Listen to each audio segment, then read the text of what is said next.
Leach says, I don't disagree with Matt, but where do we draw the line on people needing to take responsibility for their own actions and votes?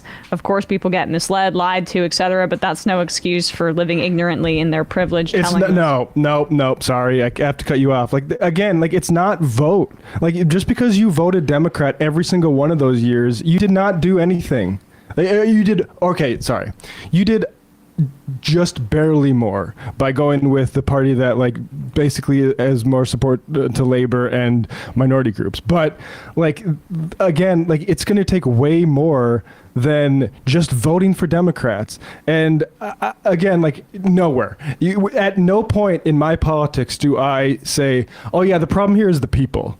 Yeah, because that goes nowhere. What that does for you is you can feel superior about people and say, like, actually, like, I just have no patience for this. At no point is my answer to that. Yeah, I mean, I think that there's a limit, though. Like, when you say you can't judge people for being propagandized. Like, I judge the people that stormed the Capitol. Oh yeah, well, I'm sorry. You need to be, like, yes, you know, of course, like being ideologically like being a coup person is different than being just like a standard Republican, because there's millions of them, guys. Again, like, but like you're only it's only a variation of, like, if you are a centrist Democrat, if you're a supporter of, like, all these people complain about Joe Manchin, you're not a whole lot more different to me than somebody who says, like, yeah, I vote for Chris Christie. Like, I think it's basically you have a different social circle. Yeah. Like, mainly. And so, like, I just focusing on the voting of it is different than saying these people are ideologically committed conservatives, because I do think that people have seen my Twitter feed. I'm not like wearing kid gloves around people that are propaganda. Totally. But it's for their good and everybody else's that you are direct in, like, the messaging there. But when people are saying, hey, there's no rent, we can't pay rent here, something's changed. To say, I'm like, suffering. Hey, yeah, you voted Reagan, so you don't get to complain, but I voted Bill Clinton, so I do get to complain. I think you're out to fucking lunch. And again, like, I don't see where I don't even know what good it does besides. It doesn't. It's just about feeling like, yeah, I'm on the right team.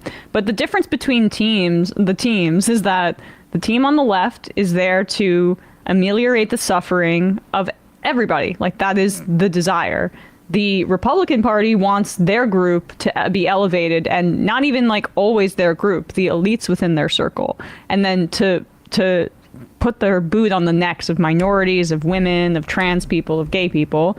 And we have to be the exact inverse of that. I just want to know what step 2 is. Step 1, hold people accountable for their votes. Do we hold you accountable for your votes? Like, or is it just because you voted for Kristen Sinema that you get to, like, because she was on the right team, you don't have any, like, the accountability is not on the voting. To me, it's like, if you're doing, you have to do more. Be a part of some other movement. Be like that's it has to be more than just what you do on election day and what, like, comments you write in comment sections. Yeah, and so much of this is determined by social circles and geographic placement and, like, things that once people's minds are open and they're met with, like, real language about how to turn their suffering into larger class consciousness, you have to hope that is a fluid, like, concept that people can learn and get better.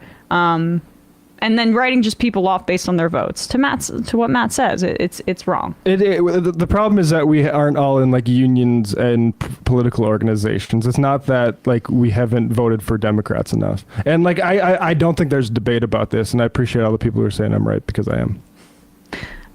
Charlie Jerk says, sorry, but Democrats bad is a moral position. Just ask Jimmy Dore. No, those people are the flip side.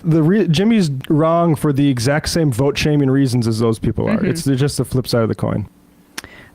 Juniper J, sorry, Matt. It's very important to vote in the way in the general election that will keep out the worst candidate, and that is always a Republican. That's exactly what Matt's saying. Yeah, I don't deny that, but I don't think it's the voters' problem. Like that, great job for coming to the realization that Democrats are better than Republicans on balance. Like that reality says, okay, the problem here is all these idiots and the way that they're engaging with democracy, and not like, oh, we need to get organized, because that's the only time this has ever happened. The only time like the New Deal happened because everyone from like liberal New Dealers to communists were getting serious about it. It wasn't like, oh, you guys are voting for Hoover, so you deserve that. Mm-hmm. Yeah. Right. So they voted wrong. Then what? Great job. Like, let's send people a medal who voted right. Serpent Deflector. I'm supporting Ron DeSantis. Well, I already read that.